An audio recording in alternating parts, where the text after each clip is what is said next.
来继续来看网络顶流传一段影片，有一个穿台积电的衫的男子，为着要来测试小型的水机型灭火器，是伫个大马路顶泼油佮点火。不过，这个测试的地点引发着讨论，因为这个影片内底完全看无任何防护的措施。若是万不一，这个水沟啊泄出着沼气，恐惊会引发爆炸。 查某人挂一罐透明的液体，伫破点仔角落，破一罐摇无够，佮加汽油后一秒，来到点内就随着火。干干净净，用灭火器喷过来的，火就互拍花。一个穿敢若是台积电员工衫的查某人，伫路边冒起火灾，也毋过才有真侪车经过，未免互人看到会惊。水机型是它可以控制在一定的范围啦，消防署就是1公升以下免验嘛。现在坊间有一些业者，他会自己去做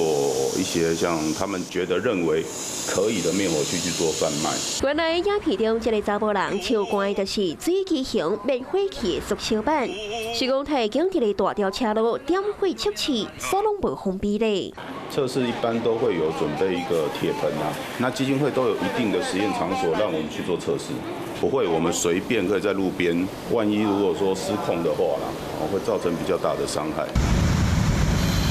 若要检验灭火器的功能，会先用铁架甲围掉咧，较袂火势传出去造成危险。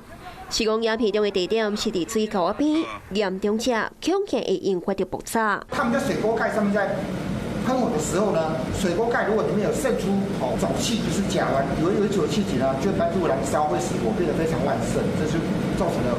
危险性。想要了解灭火器的厉害，说是错误的示范，各方抛弃网络顶，